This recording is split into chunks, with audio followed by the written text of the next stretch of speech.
Welcome to another episode of Forge Diaries, rough, uncut and unpolished. In this episode we continue fabricating a Viking-Age padlock.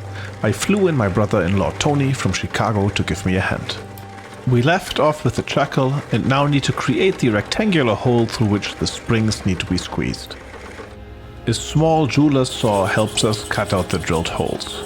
Last time we used the chisel instead.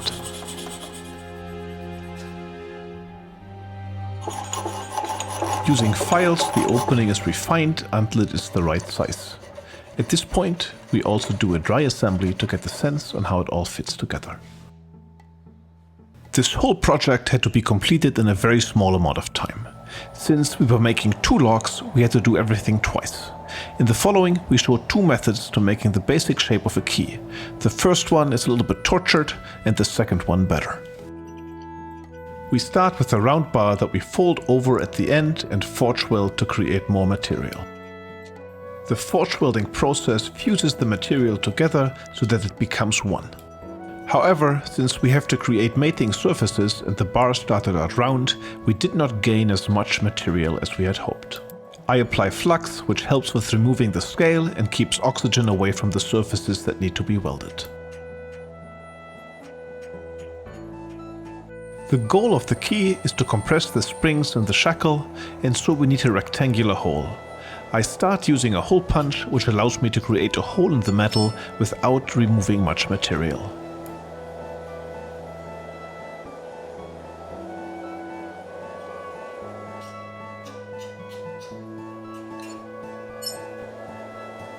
Of course, the size of the hole needs to be increased, and so I use the hole punch as a round drift. To get a square hole, I switch over to a small square drift that I force through the material. It gets cold quite quickly, especially in the corners.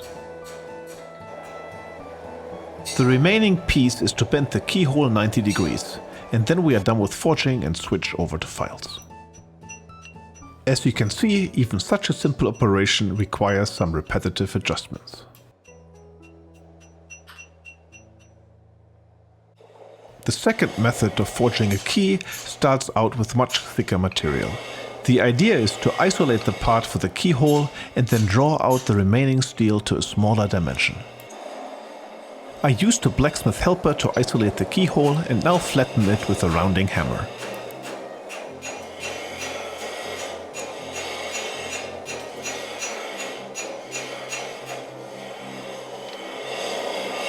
To make things more interesting, here's a quick quiz.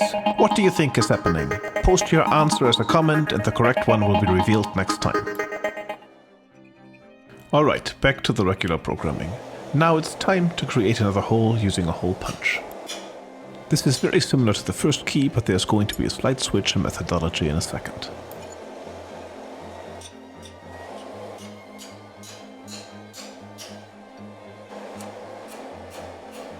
Instead of drifting with the square drift, we are now using a drift that starts off round and then tapers into a square cross-section. We also use graphite as a lubricant. If you look closely, you can see how the key shaves off steel from the drift.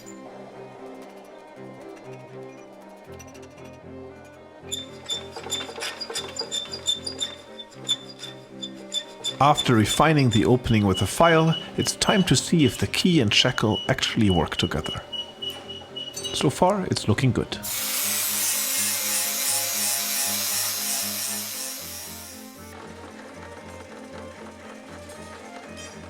However, on one of the locks the compression is not quite right if the key is inserted all the way. To fix this, we will put in a small copper rivet as a spacer.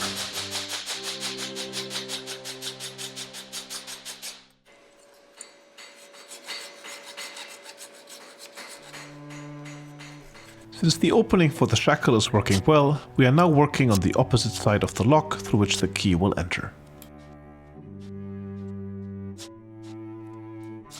The process of creating the hole is identical to before. We use a center punch to mark the outline, drill holes, and then use a saw to cut the piece out.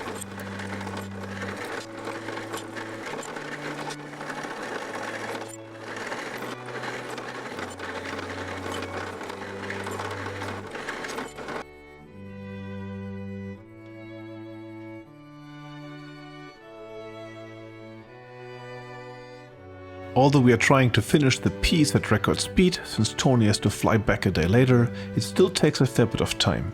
It is often easy to forget in our consumer culture that creating things by hand is not an immediate process.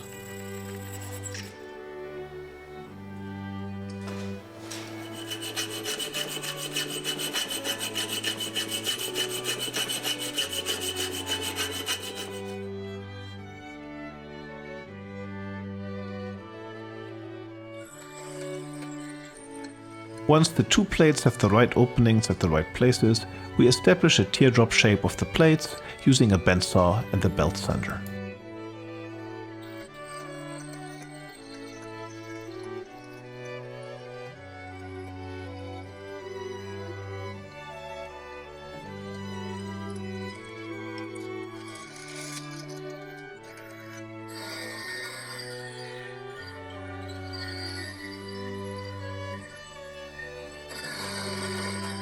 Afterwards comes the fun part, putting the whole lock together. The original Jorvik lock was copper brazed, which left a copper coat over the whole lock. This was probably done by packaging the lock with copper and clay and then heating it up in the forge to the right temperature.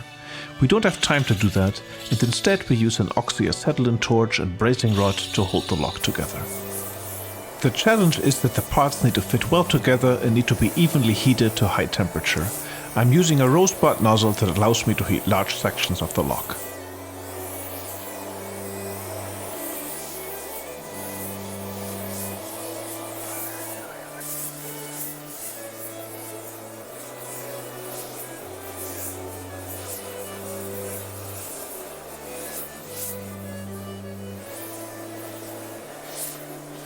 Once the lock has been brazed, it's time to cut the rivets to the right length and peen them.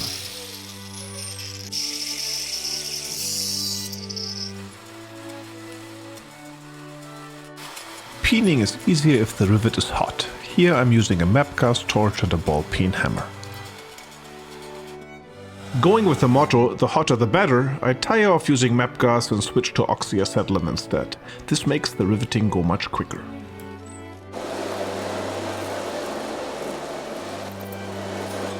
The first few strokes with the hammer seat the rivet, and then I use a ball peen hammer that I move around the rivet head in a circle. The idea is not to hit it in the center, but instead on the circumference. The length of the material sticking out of the hole needs to be about 1.5 times the diameter of the hole.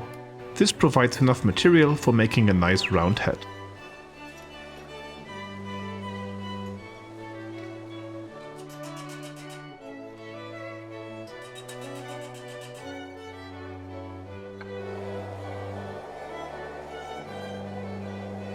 The remaining work is to slightly embellish the key.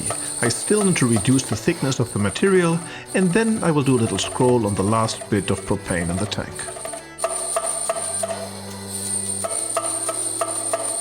I need to be a little bit careful not to bend the operational part of the key, and as you can see here, I leave it just outside the forge.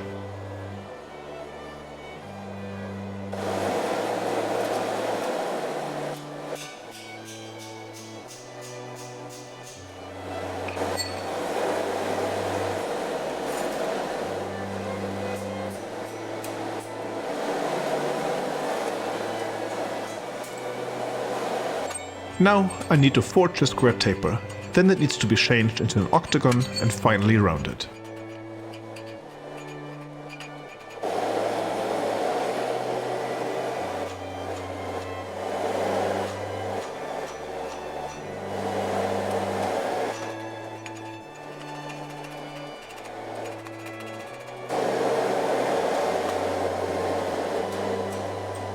At this point in the video, my propane tank is basically empty and I'm slowly losing heat.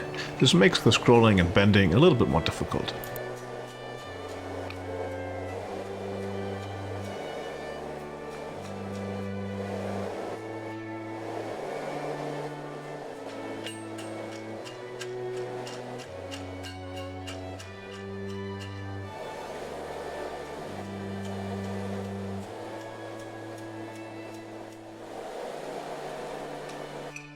Finally, all the parts are finished and coated with wax. Let's take a look at how the locks are working. As you might be able to hear, the shackle snaps nicely into the lock.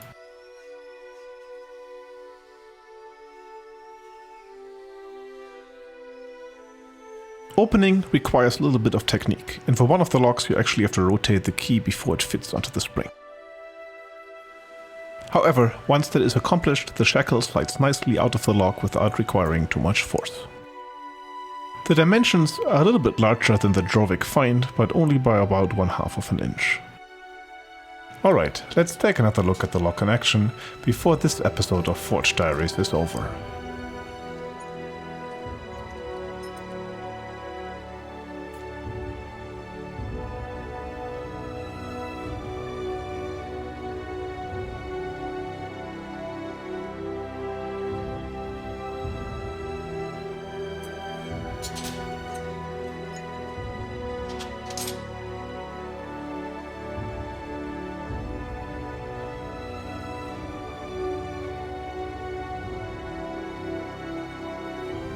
If you enjoyed this video, take a look at my other videos and subscribe to my channel. See you next time.